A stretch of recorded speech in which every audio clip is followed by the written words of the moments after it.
Bom dia, amada igreja, e os saúdo com a graça e a paz de nosso Senhor Jesus Cristo. Deus nos abençoou com muita chuva hoje de manhã, mas é bom ver o esforço que vocês fizeram para estar aqui nesta manhã. Estamos então no Dia das Mães e hoje de manhã então eu quero tratar justamente de a origem de mães. Você sabe que para mim a questão de origens é imensamente importante e nós vamos nos voltar a isto então hoje de manhã. E onde é que nós vamos procurar origens? Aonde? Gênesis. A própria palavra Gênesis significa começos ou origens. Então, para compreender o que é uma mãe, precisamos começar com Deus. Ele é o Criador do ser humano e teve e tem um plano para mulheres. Nós vamos olhar então isto em Gênesis, a palavra do Criador. Vamos olhar primeiramente em Gênesis capítulo 1, versículos 27 e 28. Criou Deus, pois, o homem à sua imagem, a imagem de Deus o criou, homem e mulher os criou. E Deus os abençoou e lhes disse: sede fecundos, multiplicai-vos, enchei a terra e sujeitai-a. Dominai sobre os peixes do mar, sobre as aves dos céus e sobre todo o animal que rasteja pela terra. Vamos falar com o Senhor. Muito obrigado, ó Pai, por esta preciosa palavra que nós temos em nossas mãos. Nós sabemos que temos irmãos em diversos lugares na terra onde ainda não tem uma Bíblia. E nós temos grande facilidade quanto a isto. Por causa da facilidade, Senhor, nos livra do descaso, do desprezo, de não valorizarmos a Tua palavra como devemos. Abençoe, Senhor, então, a nossa meditação deste texto nesta manhã. E nós rogamos no nome de nosso Senhor Jesus Cristo. Amém. Nós vimos então no versículo 27, primeiramente, que Deus formou a sua imagem e semelhança, homem e mulher. Ele foi quem criou esta diferença e o que é dito no versículo 28, então, é dito inclusive a primeira mulher, a nossa mãe, a primeira mãe, a mãe de todos os seres humanos. Deus então fez a mulher fisicamente capaz de ser mãe, pois Ele desejava que o ser humano, feito à sua imagem e semelhança, se multiplicasse, que tivessem filhos. Ela não poderia ter filhos sozinha. Os filhos, então, nasceriam dentro da segurança de um matrimônio, uma aliança assumida entre marido e esposa e na presença do Senhor.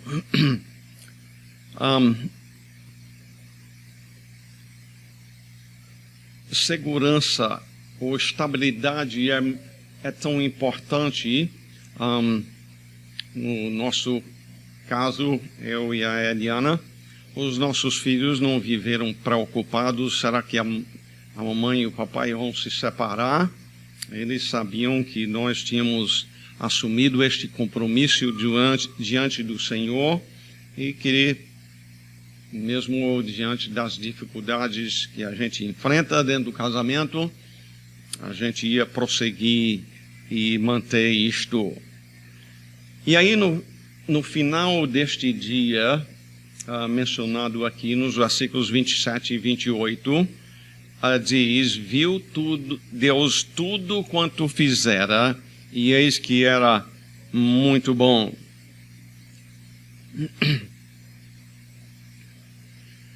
Você com isto então vê que Deus é bom e tudo que ele fez foi muito bom, inclusive a questão de mulheres se tornarem mães. Porém, dentro de muito pouco tempo, as coisas mudaram. Tudo passou a ser afetado pelo pecado. Satanás tentou a mulher a viver independente de Deus, e ela creu na mentira dele e levou o marido a pecar também. Houve consequências grandes, então, sobre os dois em resultado da escolha que fizeram. Vamos então ao capítulo 3 e ver a parte da mulher. E a mulher disse: multiplicarei sobremodo os sofrimentos da tua gravidez, em meio de dores darás à luz filhos. O teu desejo será para o teu marido e ele te governará. Vemos então aqui que o pecado dificultou a vida da mãe. Desobediência a Deus sempre traz consequências. O pecado trouxe muitas diferenças na vida da mãe, porém a consequência não foi não poder ter filhos. Deus já tinha dito: sede fecundos e multiplicai-vos. E no versículo 15 aqui diz: porém inimizade entre ti e a mulher, entre a tua descendência e o seu descendente. Com isto, então, Deus deixa claro que a mulher ainda vai ter filhos. Deus não privou ela disto.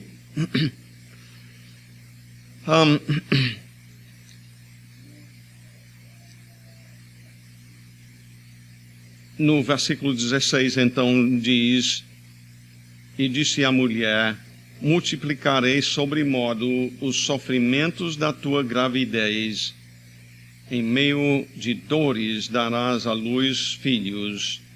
O teu desejo será para o teu marido, e ele te governará. Então, a dificuldade da mulher, então, veio sobre o lar dela. Haveria, como Jesus disse, dores no meio da gravidez. Jesus, aliás, menciona isto em João capítulo 16, e versículo 21. Ele diz: a mulher, quando está para dar à luz, tem tristeza, porque a sua hora é chegada. Tristeza em termos das dores do parto. Mas depois de nascido o menino, já não se lembra da aflição pelo prazer que tem de ter nascido ao mundo um homem. Então, Jesus aqui compara a dificuldade dos apóstolos naquela situação. Ele diz: agora vocês vão enfrentar a tristeza. Ele vai morrer, ele vai sofrer e morrer lá na cruz no próximo dia, quando ele fala aí em João 16. Porém, depois de pouco tempo, a alegria deles ia ser maior ainda, porque Jesus sofrendo e morrendo, mas aí ressuscitando, eles viam, entenderam que para Deus nada é impossível. Mais uma demonstração disto no poder dele ao ressuscitar a Jesus Cristo. Aqui no versículo 15, então, a esta mulher que é a mãe de todos nós, a primeira mãe. Deus havia dito: porém inimizade entre ti e a mulher, entre a tua descendência e o seu descendente. Deus prometeu, então, aqui que haveria um descendente especial, no caso Jesus, que viria a salvar os que nele confiam. Logo depois disto, em Gênesis 3 e 3 e 20, deu o homem o nome de Eva, a sua mulher, por ser a mãe de todos os seres humanos. Se alguém te disser, então, mas tinha outras pessoas. Por exemplo, gostam de dizer que em Gênesis 4, 16 e 17, Caim se retirou da presença do Senhor, e aí diz no versículo 17, coabitou Caim com sua mulher. Até aqui não falou do nascimento de nenhuma filha de Adão e Eva, e por isso alguns dizem, mas tinha outras pessoas também. Não, o texto bíblico deixa muito claro que Eva é a mãe de todos os seres humanos. O próprio nome dela significa aquela que dá vida. Ela, então, é mãe de todos nós e, além de todos nós aqui, todo ser humano de todas as culturas, não importa a cor da pele, não importa se é alto ou baixo, na estatura, se é grandão ou pequeno, todos nós viemos como frutos deste primeiro casal. Passando para o capítulo 4, então, aqui nós encontramos o nascimento de Caim. Entenda que a Bíblia não especificamente diz que ele foi o primogênito, não. Mas, pela colocação, pode muito bem ser. Diz aqui, coabitou o homem com Eva, sua mulher. Esta concebeu e deu à luz a Caim. Então disse, adquiri um varão com o auxílio do Senhor. Primeiramente, observe que a mulher não podia ter um filho sozinha. Houve um relacionamento entre ela e o seu marido. Mas é importante compreender que o nascimento de um filho não é meramente uma questão de relacionamento de marido com esposa. Ela diz, adquirir um varão com o auxílio do Senhor.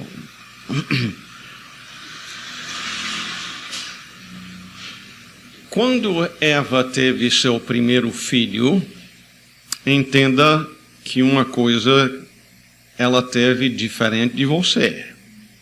Todos vocês que são mães viram outros bebês e outros meninos pequenos. E ela, quando teve o seu primeiro filho, ela não tinha nenhuma experiência de ver outra criança, outro bebê. Ela então diz, adquiri um varão com o auxílio do Senhor. As palavras dela indicam tristeza? Não. Adquirir significa conseguir uma coisa com muito esforço. Certamente houve as dores que o Senhor havia falado com ela, em meio a dores darás à luz filhos. Na NVT, aqui, diz: com a ajuda do Senhor tive um filho. Ela reconhece que o Senhor está envolvido nisto. Em Salmo 127, versículo 3, diz: a herança do Senhor são os filhos, o fruto do ventre, seu galardão. Entenda, aqui não está dizendo que filhos são uma bênção por uma vida santa. Prostitutas também concebem fora do casamento e dentro do pecado. Mas quando diz a herança do Senhor são os filhos, o fruto do ventre e o seu galardão, o Senhor está dizendo que são uma bênção. Mesmo como em Gênesis 1:28, várias pessoas na Bíblia suplicaram ao Senhor, pedindo que o Senhor os desse um filho. Abraão, que nós vamos ver um pouco mais sobre ele, Sara, mais para frente, esperou muito até que Isaac nascesse. Ele já tinha 100 anos de idade quando este filho prometido nasceu. Isaac também orou diversos anos, se não me engano, 20 anos, por um filho. E o Senhor respondeu. Ana, em 1 Samuel capítulo 1, também orou por um filho. Zacarias e Isabel no Novo Testamento. Aqui importa dizer que às vezes é difícil a gente compreender os caminhos do Senhor, porque às vezes um casal deseja ter filhos e às vezes na sabedoria do Senhor Ele não os dá filhos. Ao passo que num relacionamento com uma prostituta se gera um filho, como foi no caso de Judá com Tamar, em Gênesis capítulo 38. Então, existem coisas que nós não vamos sempre compreender o porquê dessas coisas, mas uma coisa é certa: o filho vem do Senhor. É por isso que, por exemplo, nós somos contrários a mesmo o aborto no caso de estupro. É tirar a vida de um inocente.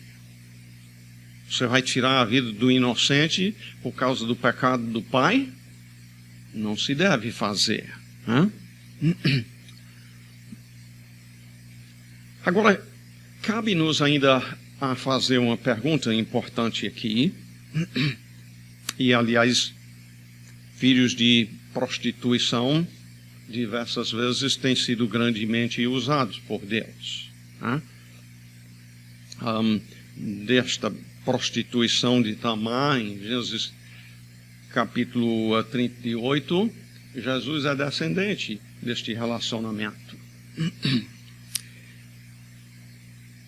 Mas cabe-nos a perguntar: Caim foi concebido antes ou depois da queda? Essa é uma pergunta importante da gente fazer aqui. Caim foi concebido antes da queda ou depois da queda?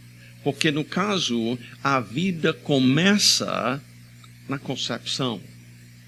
Isto é muito importante no mundo em que nós vivemos. Por exemplo, um aparelho que às vezes é usado para não conceber um filho é o DIU, e eu já li médicos dizendo que não é abortivo. Um médico que diz que um DIU não é abortivo diz isso porque define a vida como começando diversas semanas ou meses depois da concepção. definindo o começo da vida diferente, então passar a dizer que não é abortivo, quando na verdade o DIU é proposital em causar aborto.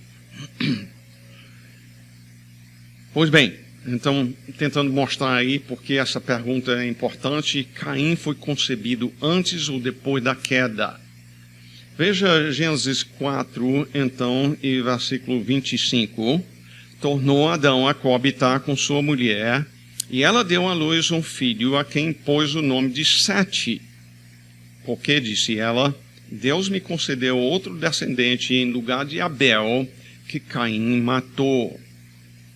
Nota bem, primeiramente, Eva sempre vê o nascimento de um filho como um presente de Deus. Ela diz, Deus me concedeu. E ela se alegra com isso até depois de Caim assassinar o seu irmão. Ela diz que Caim matou este homem, que pode muito bem ter sido o primogênito. Este homem foi assassino. Ele tirou a vida de seu irmão, vida que Deus havia dado a ele, um ser criado, formado à imagem de Deus. De onde lhe veio tão grande maldade? Davi responde essa pergunta em Salmo 51:1, quando ele confessa o seu pecado com Batseba.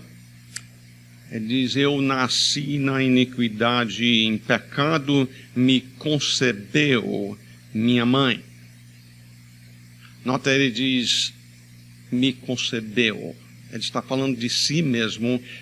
A vida dele começou quando ele foi concebido. E o que ele está dizendo, então, é que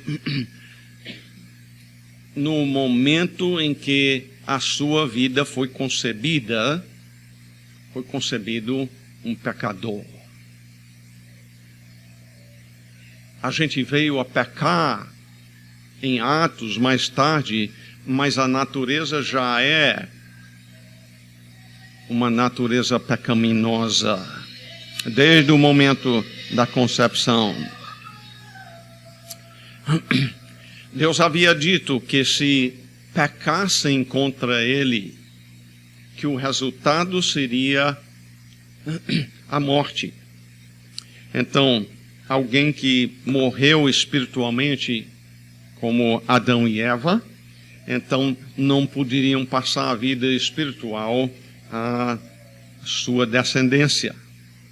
Morto espiritualmente, não podiam passar amor a Deus e um relacionamento submisso a Ele, a seus filhos. Então, a resposta é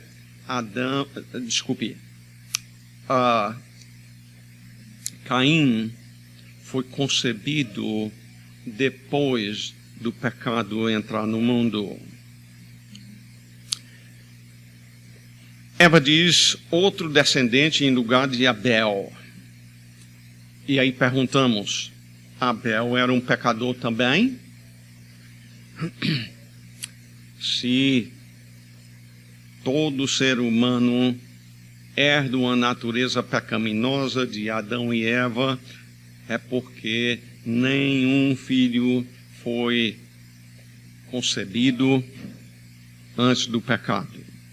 Não quer dizer com isso que não tiveram relacionamento, mas conceber filho não.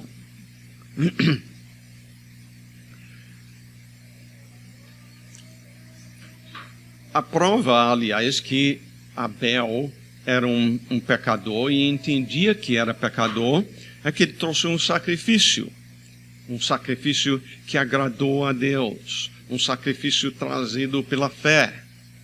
Hebreus capítulo 11, versículo 4 diz, pela fé Abel ofereceu a Deus mais excelente sacrifício do que Caim.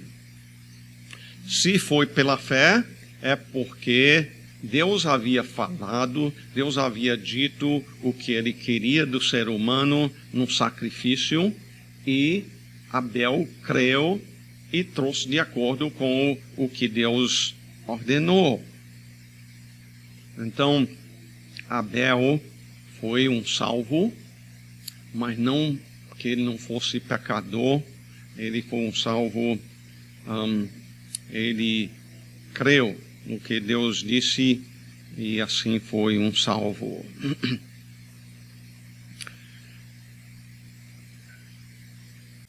Vamos olhar um pouco a mulher que Deus colocou como modelo para as mulheres. Você sabe quem é a mulher que a Bíblia coloca como modelo para as mulheres? Quem é? Pois bem, eu estou ouvindo alguns dizerem Sara. 1 Pedro, capítulo 3, versículos 5 e 6, dizem: pois foi assim também que a si mesmas se ataviaram outrora as santas mulheres que esperavam em Deus, estando submissas a seu próprio marido, como fazia Sara. As santas mulheres antigas.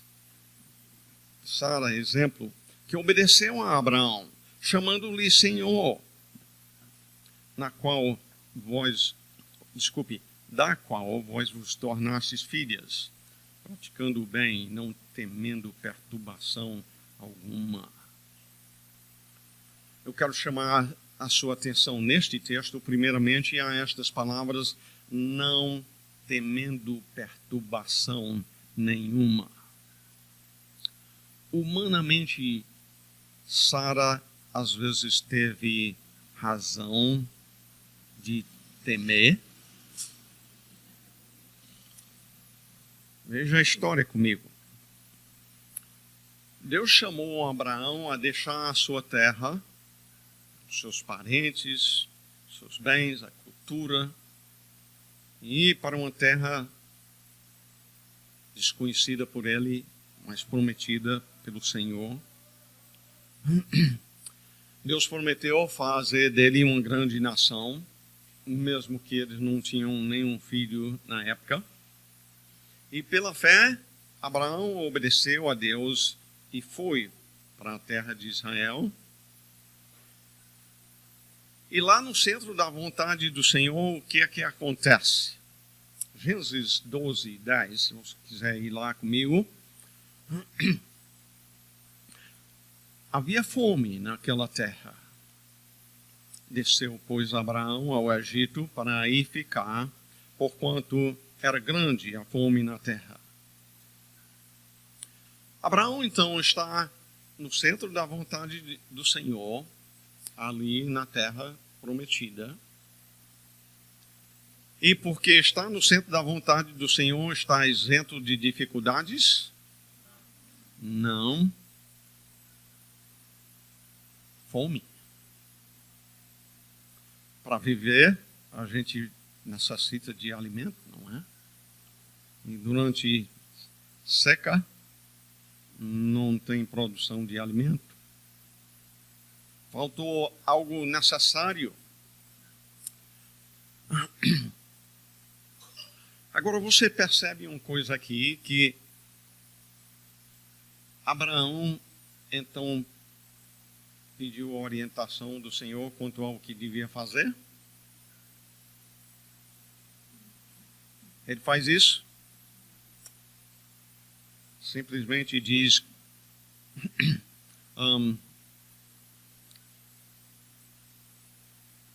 desceu, pois, Abraão ao Egito, para aí ficar, porquanto era grande a fome na terra.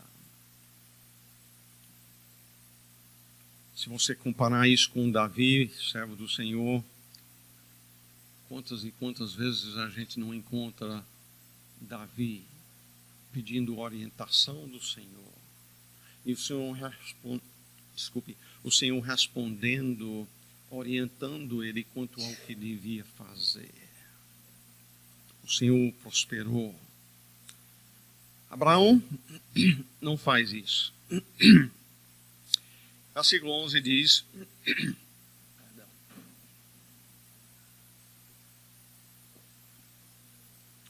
quando se aproximava do Egito, quase ao entrar, disse a Sarai, sua mulher, e, como um bom líder, Abraão está pensando lá na frente, o que pode acontecer? Né?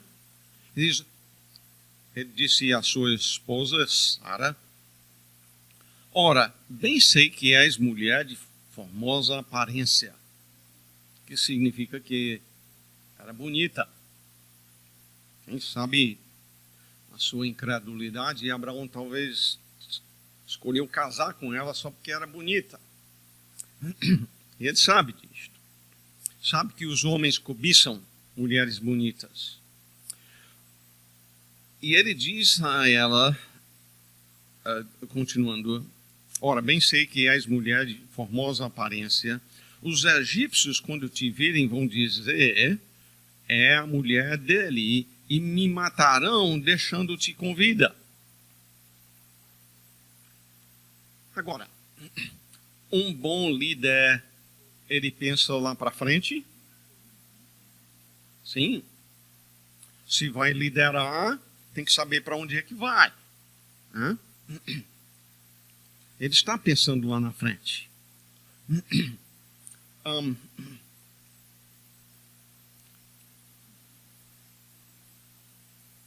Ao mesmo tempo, um bom líder reconhece que ele precisa depender do Senhor, porque ele não sabe de tudo quanto ao futuro, não. É por isso que nós precisamos depender do onisciente Deus, que sabe de todas as coisas. Ele dá a instrução à sua esposa, então, no versículo 13, dizendo: dize, pois, que és minha irmã, para que me conservem por amor de ti, e, por tua causa, me conservem a vida. Agora eu pergunto aqui, e preste atenção, homens especialmente, mas vocês mulheres podem escutar também. Abraão está pensando no bem da sua esposa aqui ao dizer isto? Talvez ele tenha justificado dizendo: mas ela precisa de mim. E se eu morrer? Mas muitas vezes a gente justifica uma coisa, na verdade, sendo egoísta.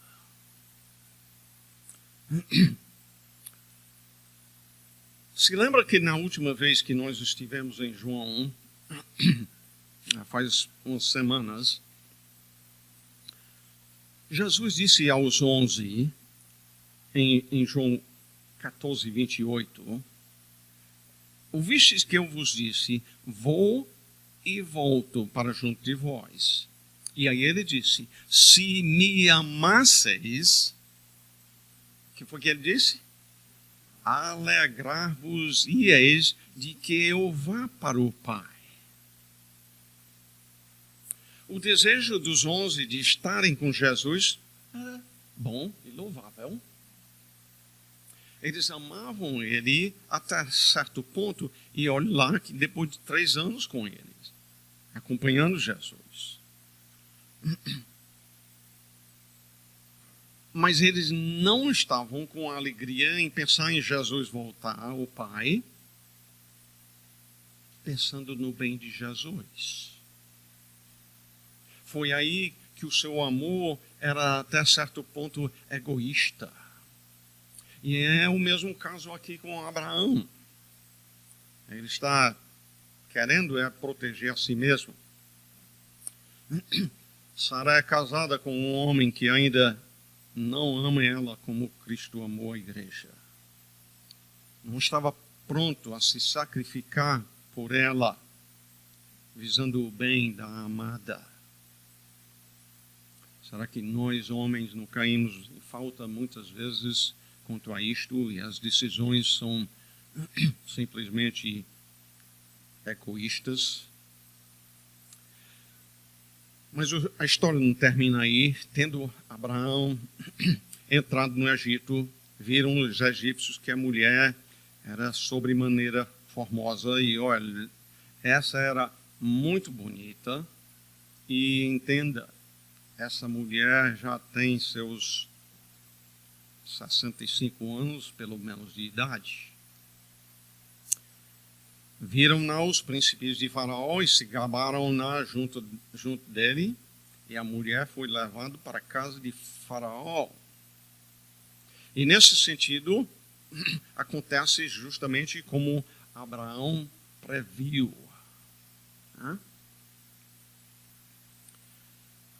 E aí, versículo 16, Gênesis capítulo 12, por esta causa, por causa dela, Faraó, no caso, tratou bem a Abraão, o qual veio a ter ovelhas, bois, jumentos, escravos, escravas, jumentos e camelos. Pelo lado econômico, a coisa estava indo muito bem. Se enricaram lá. Todos esses animais, naquela época, é uma descrição de muita riqueza. Mas essa grande riqueza vem com um grande custo, não é? A esposa está no harém de outro homem. O que aconteceu lá, eu não sei, mas o Senhor continua sendo Deus e tirou ela de lá. Versículo 17 diz: porém o Senhor puniu Faraó e a sua casa com grandes pragas por causa de Sarai, mulher de Abrão. Chamou, pois, Faraó a Abraão e lhe disse: que é isso que me fizeste? Por que não me disseste que ela era a tua mulher?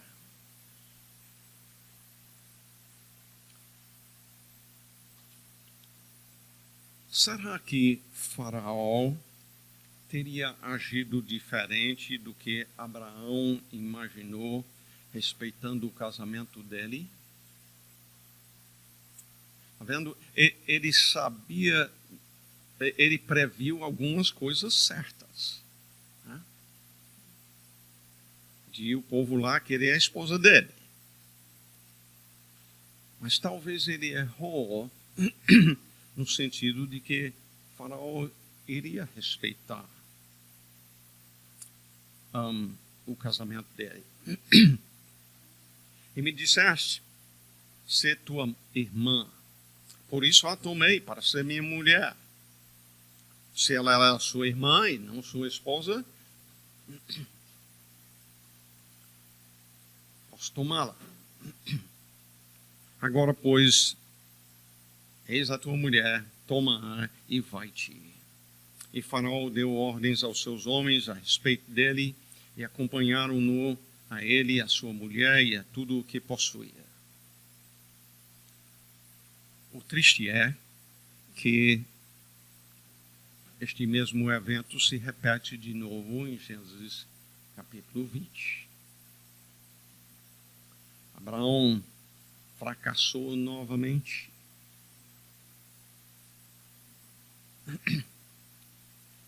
Mas no meio disto, nós estamos aqui relatando este evento para dizer o seguinte: Deus está no trono. Ele é Deus. E, voltando lá a 1 Pedro capítulo 3, lá diz: as santas mulheres faziam o quê? Esperavam em Deus. Este é o caso seu. O Senhor é maior do que o seu marido quando ele falha em lhe proteger como devia proteger. Nós, maridos, devemos ser protetores de nossas esposas. Vá comigo a Êxodo capítulo 20 e versículo 12. Aí estamos nos 10 mandamentos. E lá fala sobre mãe também. Honra a teu pai e a tua... o quê? Honra teu pai e a tua o quê? Mãe, para que se prolonguem os teus dias na terra que o Senhor teu Deus te dá. Existem alguns pais que não pecaram? Tem? Eu acho que vocês sabem a resposta e não estou ouvindo. Houve alguns pais que não pecaram.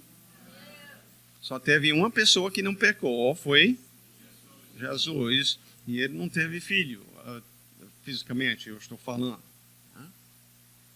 Então, quando Deus dá essa ordem, honra a teu pai e a tua mãe, Ele não está dizendo se forem perfeitos, porque Ele sabe que todos são pecadores.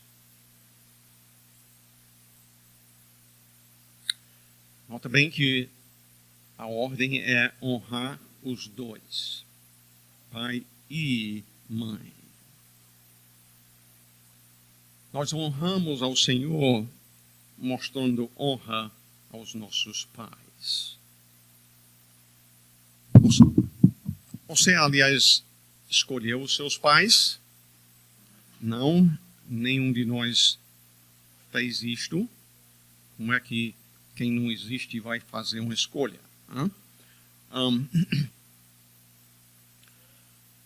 Você iria dizer que o Senhor errou na escolha dos seus pais? Está vendo como seria mal atacar a sabedoria de Deus na escolha dos seus pais? Espero que você não iria dizer que ele errou. Creio então que honrar pai e mãe começa por agradecer a Deus pela escolha que Ele fez, inclusive da sua mãe. Ele quis te fazer a pessoa que Ele deseja que sejas por meio da sua mãe, aliás, e de seu pai também.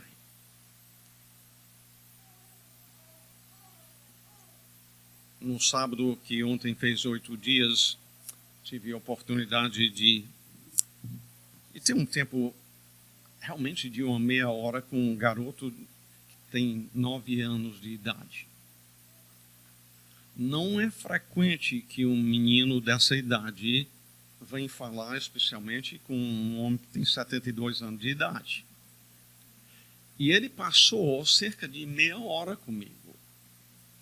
Estava no casamento, então muitas vezes sendo interrompido por outras pessoas para me cumprimentar. E esse menino esperava que eu terminasse e voltava para conversar, ele fazendo perguntas. Mas no caso, esse menino é filho de um homem rico que teve relacionamento com a sua mãe, sendo um homem casado. Gerou este filho, então chutou ela para fora depois, quando ele tinha 4 anos de idade. Nunca se casou com ela, um incrédulo. Ela também não era crente, obviamente, ela não conhecia o Senhor, mas hoje em dia, sim. Eu disse para este menino, e aliás ele expressou para mim, que na última vez que ele foi para a casa do pai, o pai mora um pouco distante, em outra cidade. Eu disse, olha, eu levei ele para este texto e expliquei como estou explicando para você. Foi certo o que o pai dele e a mãe dele fizeram? Absolutamente não.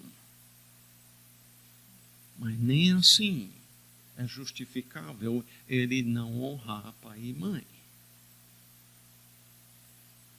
Ele me disse que na última vez que esteve lá, outro filho, acho que filho legítimo do pai, com a sua esposa, tinha batido muito nele e falou como foi difícil.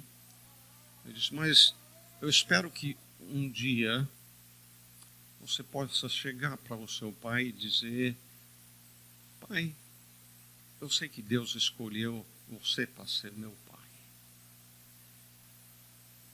E eu sei que Deus tinha o melhor para mim, mesmo apesar das dificuldades que eu tenho passado em consequência disto. Eu agradeço a Deus pelo pai que Ele me deu. Teve, aliás, um filho extraordinário que nasceu de uma mãe sem ser por meio do método normal de conceber um filho, não é? Quem foi este? Jesus. E antes de terminar, então, na conclusão, nós precisamos falar um pouco quanto a este.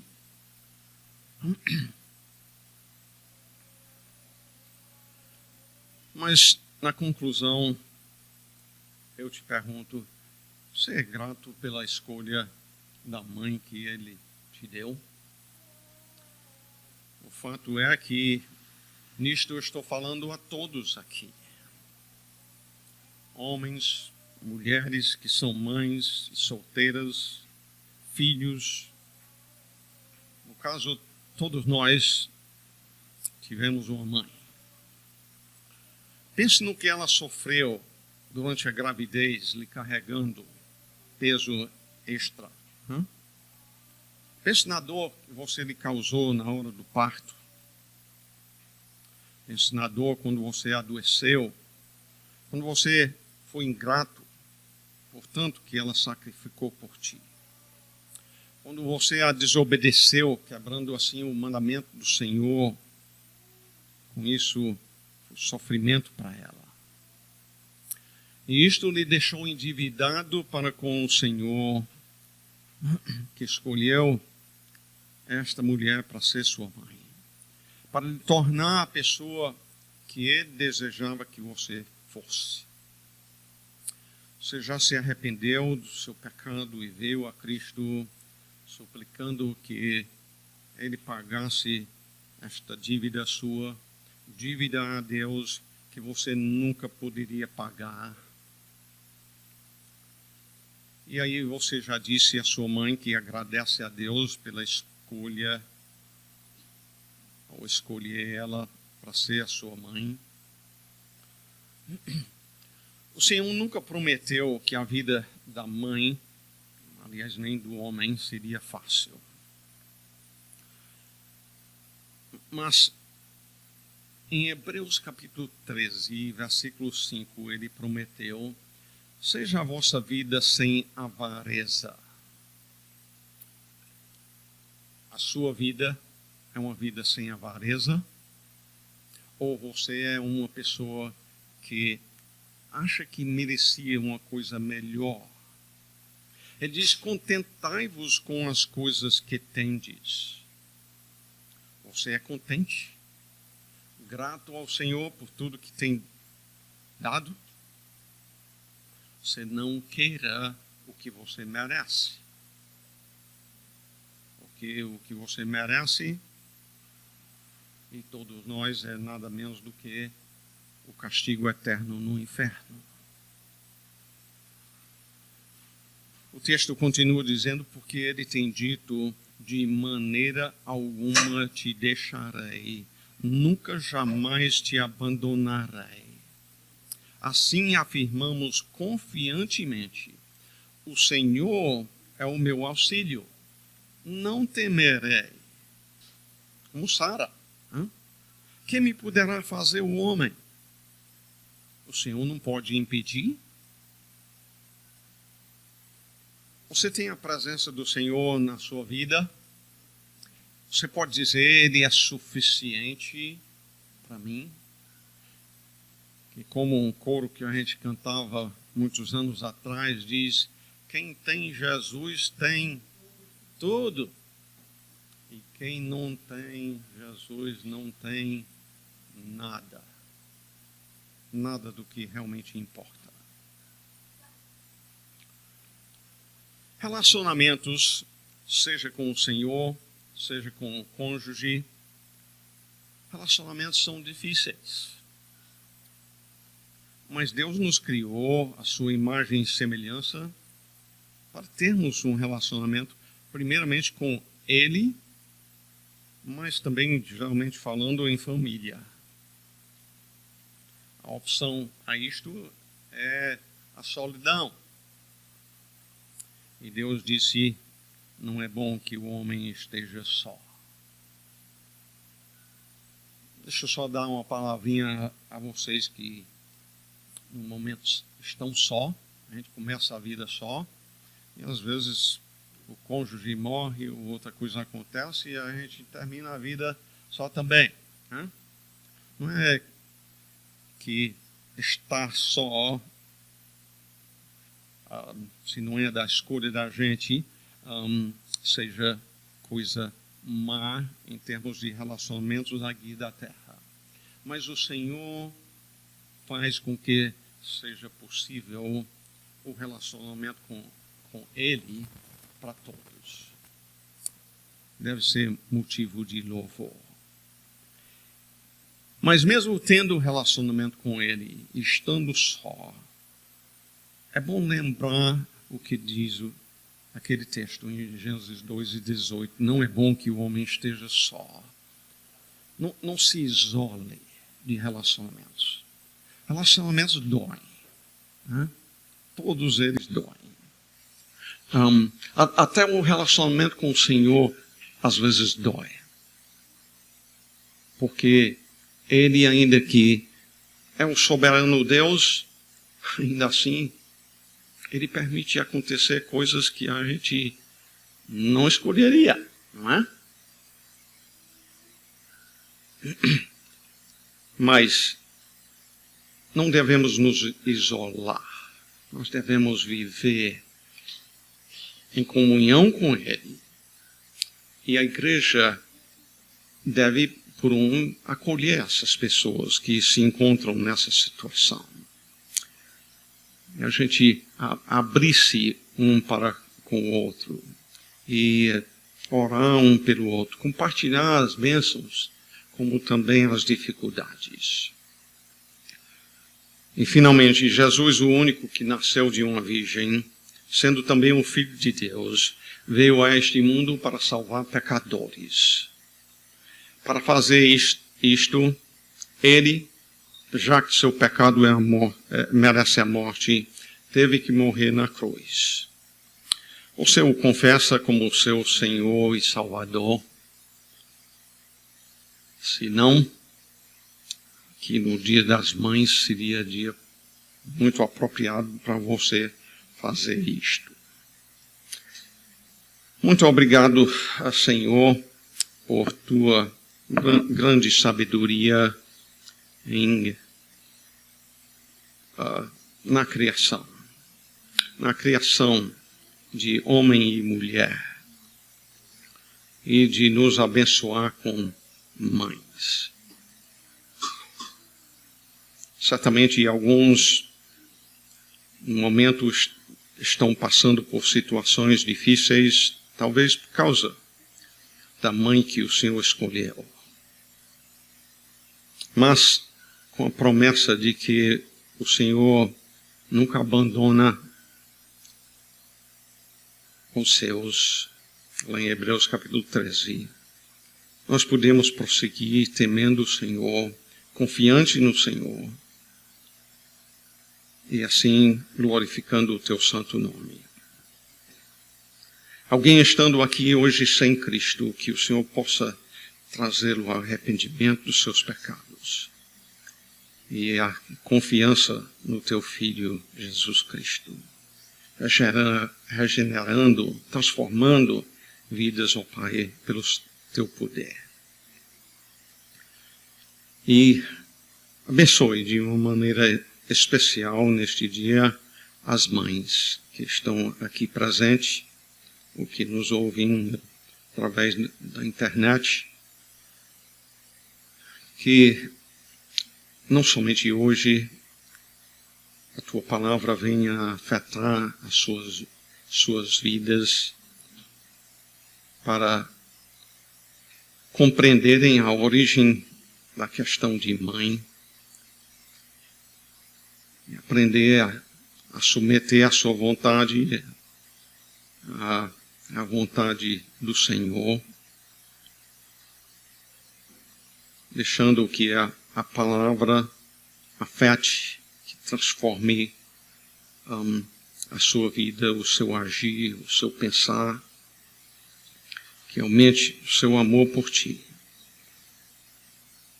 Nós rogamos estas coisas no nome precioso de nosso Senhor Jesus Cristo. Amém.